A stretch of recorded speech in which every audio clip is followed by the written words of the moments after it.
తపాలా శాఖ ప్రజలకు అదిరిపోయే శుభవార్త. 3 రకాల పథకాలతో బీమా.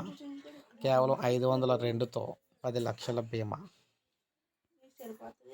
755 చెల్లిస్తే నిఫా, బుపా హెల్త్ ఇన్సూరెన్స్తో కలిసి తపాలా శాఖ అందిస్తున్న బీమాలో ఏడాదికి 755 చెల్లించి చేరవచ్చు. ప్రమాదంలో మృతి చెందితే నామినీకి 15 లక్షలు అందుతాయి.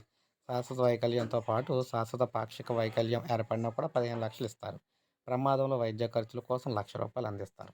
ఆసుపత్రిలో సాధారణ వైద్యం అందితే రోజుకు ₹1000, ఐసీయూలో ఉంటే 2,00,000 వరకు అందిస్తారు. ఒకవేళ చెయ్యి, కాలు ఏదైనా విరిగితే 25,000 ఇస్తారు. పాలసీదారులు చనిపోతే పిల్లల విద్యా ప్రయోజనాలకు ₹1,00,000 ఇస్తారు. పిల్లల పెళ్లికి 1,00,000 ఇస్తారు. అదేవిధంగా టాటా ఏఐజీతో కలిసి తపాలా శాఖ అందిస్తున్న బీమాలో ₹520 చెల్లించి చేరవచ్చు. ప్రమాదంలో మృతి చెందితే నామినీకి 10 లక్షలు అందుతాయి. శాశ్వత వైకల్యంతో పాటు శాశ్వత పాక్షిక వైకల్యం ఏర్పడినా 10 లక్షలు అందుతాయి. ఆసుపత్రిలో చేరాక వైద్య ఖర్చులు 1,00,000 ఇస్తారు. పాలసీదారు చనిపోతే పిల్లల విద్యా ప్రయోజనాలకు 1,00,000 అయితే ఇస్తారు.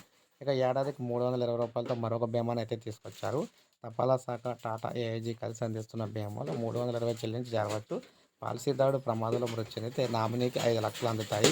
శాశ్వత వైకల్యంతో పాటు శాశ్వత పాక్షిక వైకల్యం ఏర్పడినా కూడా 5 లక్షలు అయితే అందుతాయి. ఆసుపత్రిలో చేరాక వైద్య ఖర్చుల్లో 50,000 అయితే ఇస్తారు.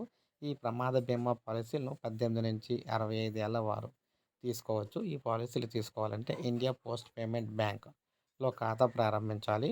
100తో దీన్ని ప్రారంభించే వీలుంది అని తపాలా శాఖ చెప్పడం అయితే జరిగిందనమాట. సో ఇది దేశవ్యాప్తంగా అమలయ్యే పథకాలన్నమాట. ఈ 3 పథకాల ద్వారా తక్కువ మొత్తంలో, సంవత్సరానికి తక్కువ మొత్తంలో కట్టి ప్రమాద బీమాను అయితే పొందొచ్చు. సో ఇది ఫ్రెండ్స్, ఈ వీడియో నచ్చితే లైక్ చేయండి, సబ్స్క్రైబ్ చేసుకోకపోతే మన ఛానల్ సబ్స్క్రైబ్ చేసుకొని ఫాలో అవుతుంది.